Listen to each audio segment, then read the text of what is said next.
కాకముందుకు ఇటు BJP BRS నేతలు విమర్శలు చేస్తున్నారు. ప్రస్తుతం కాళేశ్వరం ప్రాజెక్టు విషయంలో అవినీతి జరిగిందని చెప్పేసి కాంగ్రెస్ జ్యుడిషియల్ ఎంక్వైరీకి సిద్ధమవుతుంది. అదేవిధంగా బీజేపీ నేతలు మాత్రం సిబిఐ ఎంక్వైరీకి ఆదేశాలు జారీ చేయాలంటున్నారు. మరోపక్క టీఆర్ఎస్ మాత్రం స్వేదపత్రంతో మేము ఎలాంటి అవినీతి చేయలేదని చెప్పేసి వాళ్ళు ఒక పక్క మాట్లాడుతున్నారు. ఇదే అంశం ప్రస్తుతం హాట్ టాపిక్గా మారింది. ఇదే విషయంపై మనతో మాట్లాడడానికి కాంగ్రెస్ సీనియర్ నేత జీవన్ రెడ్డి గారు మనతో ఉన్నారు. వారిని అడిగి మరిన్ని విషయాలు తీసుకుందాం. సార్ చెప్పండి సార్, కాళేశ్వరం ప్రాజెక్టు విషయంలో సీఎం రేవంత్ రెడ్డి ఎందుకు లేఖ రాయట్లేదు కేంద్రానికి సిబిఐ ఎంక్వైరీ చేయాలని చెప్పేసి? అంటే కావాలని కాంగ్రెస్ నేతలు అవినీతిలో వాళ్ళు నేతల హస్తం ఉందని చెప్పేసి కూడా వారు ఆరోపణ చేశారు. దీన్ని ఎట్లా చూస్తారు? కాదమ్మా, కిషన్ రెడ్డి గారు భారతీయ జనతా పార్టీ నాయకులు ముందు ఒకటి గమనించాలి. అసలు జ్యుడిషియల్ ఎంక్వైరీ గొప్పదా పెద్దదా లేక సిబిఐ ఎంక్వైరీ పెద్దదా? CBI enquiry is limited for union government, like CBCID is limited for state government investigating ఏజెన్సీకి ఎట్లా భావిస్తామో సిబిఐ అనేది ఏదైతే కేంద్ర ప్రభుత్వ ఇన్వెస్టిగేటింగ్ ఏజెన్సీ. వేరే judicial enquiry is an independent agency, it is an autonomous. న్యాయ ఈ దేశంలో ఏదైతుందో ఇంతవరకు ఇవాళ పారదర్శకంగా వ్యవహరించేది ఒక జ్యుడిషియరీ మాత్రమే అని మనం గమనిస్తామని చెప్పి అంటున్నా. అటువంటి ఒక పారదర్శకత ప్రతీకంగా జ్యుడిషియల్ ఎంక్వైరీ కావాలని చెప్పి కోరితే నువ్వు జ్యుడిషియల్ ఎంక్వైరీ ఎందుకు అడుగుతున్నావు? అంత పెద్దది ఎందుకు? సిబిఐ ఎంక్వైరీ చాలదా? మేము చేయమాకు ఇమ్మందాం ఎంక్వైరీ. మేము ఎట్లా కవితమని కాపాడుతాం, కేసాన్ని కాపాడుకునే అవకాశం మాకు ఇవ్వవా నువ్వు? ఇది అనే కిషన్ రెడ్డి గారు కోరుకునేది.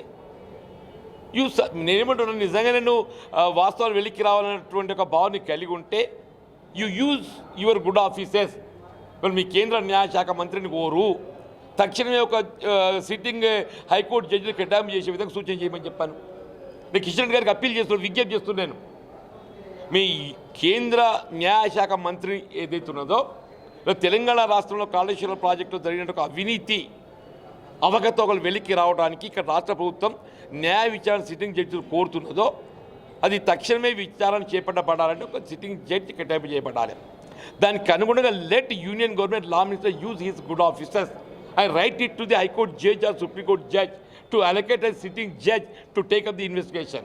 I request the Kishan Reddy, the Honorable Union Minister for State, మీరు ఆ విధంగా నీ ప్రయత్నం చేయవా? అది చేయకుండా ఏదైతుందో నీకు అంత పెద్దది ఎందుకు? సిబిఐ చాలదా? Judicial enquiry can also take support of the CBI.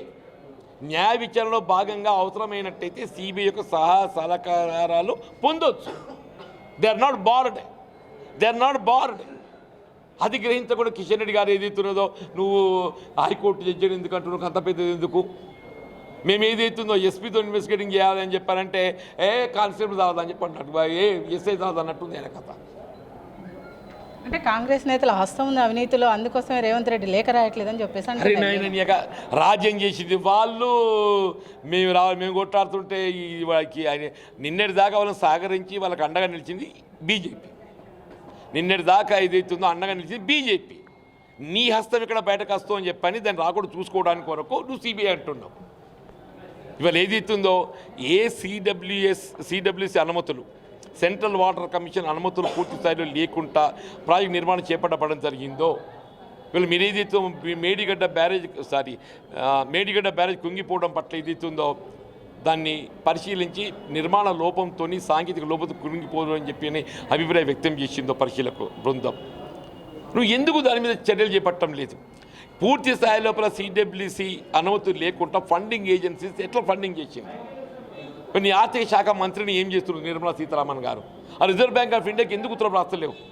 You write letter to reserve bank of India.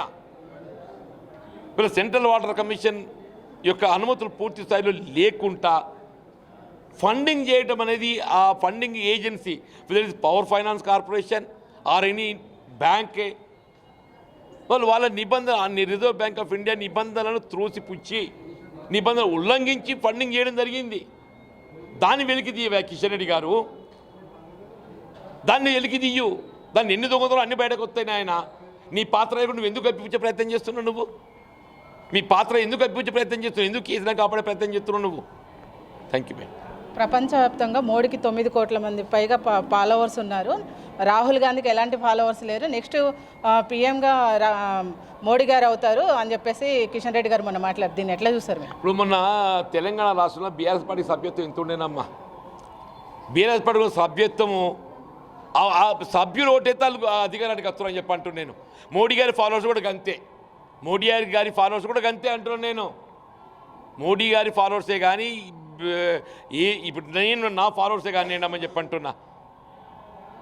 అప్పటి పరిస్థితికి అనుగుణంగా నిర్ణయం తీసుకుంటారు. మోడీ గారి యొక్క ఆలోచన విధానం ఏ విధంగా పయనిస్తున్నది. ఇవాళ మొత్తం 10 ఏళ్ళు అయిందమ్మా. మీరు ఏదైతుందో విదేశాలలో మూలుగుతున్నట్టు ఒక నల్లధనాన్ని తీసుకొచ్చి ప్రతి నిరుపేద అకౌంట్ 15 లక్షల రూపాయలు వేస్తా అని చెప్పాను. జన్ శక్తి అది ఏమన్నా ఇది చెప్పి కదా అకౌంట్ ఓపెన్ చేసి 15 లక్షలు వేస్తా అని చెప్పి వేసినాడమ్మా. ఇక్కడ 6 నిరుద్యోగ యువతకు ఉద్యోగ అవకాశాలు కల్పిస్తా అని చెప్పానమ్మా. కల్పించిండా? పెట్రోల్ డీజిల్ ఏదైతుందో మీకు $105 ఉన్ననాడు క్రూడ్ ఆయిల్, ఆనాడు it was only 50 to 55 rupees diesel, 70 to 75 rupees petrol. ఇవాళ 85 రూపీస్ బ్యారెల్ క్రూడ్ ఆయిల్ ఉందమ్మా. డీజిల్ పెట్రోల్ ధర పెరగాల తగ్గాల? ఇప్పుడు పెరిగిందా తగ్గిందా? ఇది మోడీ గారి యొక్క వైఫల్యం కాదా? ఇది మోడీ గారి వైఫల్యమే కదా. ఈ దేశ ఆర్థిక వ్యవస్థ చిన్నభిన్నం చేస్తున్నా లేదా? మోడీ గారు ఎంతవరకు ఏదో దుస్తులు మంచి వేసుకోమని అయిపోతుందా? మోడీ గారు మంచి దుస్తులు వేసుకుంటాడు, మంచి భాష మాట్లాడతాడు. అది కాదు కదా ఇక్కడ కావాలి. ప్రజలకి ఏం ఇచ్చినది ప్రధానమని చెప్పి అంటున్నా. అంటే ఈ డాటా గవర్నమెంట్ దగ్గర ఆల్రెడీ అభయస్తం పేరుతోటి కాలయాపన చేస్తుంది ప్రభుత్వం. అనేక విషయాలపైన అంశాలపైన డాటా ఉంది. ఎందుకు ఇట్లా ప్రజల్ని గందరగోళం చేస్తున్నారని చెప్పేసి ఆరోపణలు వస్తుంది. చూడమ్మా, people are very happy, very satisfied. అసలు ప్రతిపక్షాలు ఏం మాట తోస్తలేదు. మేము మొన్న 28 నుండి నిన్న 6th వరకు ప్రజాపాలన కొనసాగిందమ్మా. ఎక్కడ ఒక అవాంఛనీయ సంఘటన జరగలేదు. ఒక్క అవాంఛనీయ సంఘటన జరగలేదు అని చెప్పి అంటున్నా. మొత్తం నీకు లబ్ధిదారులు అందరూ ఏదైతుందో స్వచ్ఛందంగా వాళ్ళకు వాళ్ళు వచ్చి ఎట్ దేర్ డోర్ స్టెప్ అన్నట్టు ఏ గ్రామానికి ఆ గ్రామంగా వచ్చి దరఖాస్తు తీసుకున్నారు. దరఖాస్తు కూడా ప్రభుత్వం కల్పింపజేసి ₹1 ఖర్చు లేకుండా వాళ్ళకి ఇల్లు కావాలన్నా, లేక మహాలక్ష్మి పెన్షన్ కావాలన్నా, వాళ్ళకి ఏది కావాలో వాళ్ళ అర్హతకు అనుగుణంగా వాళ్ళు ఏం కోరుకుంటుండో వాళ్ళ దరఖాస్తు మంచిగా నింపి చేసుకున్నారు. ప్రభుత్వం స్క్రూటినీ చేస్తుంది. Before end of the month scrutiny ప్రక్రియ పూర్తవుతుంది. Will initiate implementation of the programme. ఇవాళ ఏదైతుందో implementation programme has already started. లబ్ధిదారులకు ఏదైతుందో లబ్ధి కూడా గుర్తుపడుతుంది. కాంగ్రెస్ నేతలు అంబర్పేటలో పోటీ చేస్తే వాళ్ళకి డిపాజిట్లు కూడా రావని చెప్పేసి మొన్న కిషన్ రెడ్డి గారు ఆరోపించారు. దీన్ని ఎట్లా చూస్తారు? బీజేపీలో ఎన్నికల డిపాజిట్ కోల్పోయిన ముందు దాన్ని లిస్ట్ చూడమని చెప్పాను. కిషన్ రెడ్డి గారు బీజేపీ రాష్ట్ర శాఖ అధ్యక్షుడు కదా. కాంగ్రెస్ అంబర్పేట డిపాజిట్ వచ్చిపోతే నాకు ఐడియా లేదు. బట్ ముందైతే ఏదో 119 నియోజకవర్గాలు మీరు పోటీ చేసింది అనుకుంటా. 119 నియోజకవర్గాలు మీరు డిపాజిట్ ఎన్నికలు కోల్పోయిన లిస్ట్ తీసుకోమంది అలా. నీ సంగతి చూసుకో. అంటే ఈసారి లోక్సభ ఎన్నికలు ఎన్ని సీట్లు వచ్చే అవకాశం? మేమైతే 17 టార్గెట్ మేడం. 17 టార్గెట్తో ముందు పోతున్నాము. Definitely we will achieve. అంటే మీరు ఎక్కడి నుంచి పోటీ చేసే అవకాశం లేదమ్మా. Party will take decision.